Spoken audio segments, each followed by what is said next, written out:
അറബി അക്ഷരമാലയിലെ 28 അക്ഷരങ്ങളും ഉൾപ്പെട്ടുകൊണ്ടുള്ള ആയത്തുകൾ പരിശുദ്ധ ഖുർആനിൽ 2 എണ്ണമുണ്ട്. ഒന്ന് മുഹമ്മദുർ റസൂലുള്ളാഹ് എന്ന് തുടങ്ങുന്ന ഒരു ആയത്താണ്, മറ്റൊന്ന് സുമ്മ അൻസൽനാ അലൈക്കും എന്ന് തുടങ്ങുന്ന മറ്റൊരു ആയത്ത്.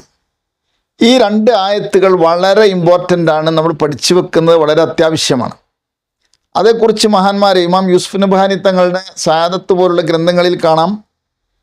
അത് എഴുതിയിട്ട് ഏലസായിട്ട് ഉറുക്കൊക്കെ നമ്മൾ നമ്മുടെ ശരീരത്തിൽ അത് ബന്ധിച്ച് വെച്ചാൽ, അതായത് നമ്മുടെ കീശയിൽ വെച്ചാലും മതി, എങ്ങനെ ആയാലും ഖാന മൽത്തുഫം ബിഹി ഫി ജമീഇ അഹ്വാലിഹി, അവൻ്റെ എല്ലാ അവസ്ഥകളിലും അവൻ അള്ളാഹുവിൻ്റെ ദയാവായ്പ് കടാക്ഷിക്കപ്പെടും. മാത്രമല്ല വ നസ്റഹുല്ലാഹു അല അഅദാഇഹി, ശത്രുക്കൾക്കെതിരിൽ അള്ളാഹു അവനെ സഹായിക്കും. വ ഖറജ അൻഹു കുല്ലു ഹമ്മിൻ വ ഗമ്മിൻ, എല്ലാ ടെൻഷന് മൂഡൗട്ടുകൾ അവനെ തൊട്ട് ഒഴിവായി പോകും. മാത്രമല്ല വഹുമാ യൻഫഅനിൽ അംറാദി ലാഹിരിയത്തി വൽ ബാത്തിന, ബാഹ്യമായും ആന്തരികവുമായിട്ടുള്ള എല്ലാ രോഗങ്ങൾക്കും ഇത് നല്ല ഔഷധമാണ്, സിദ്ധൌഷധമാണ്.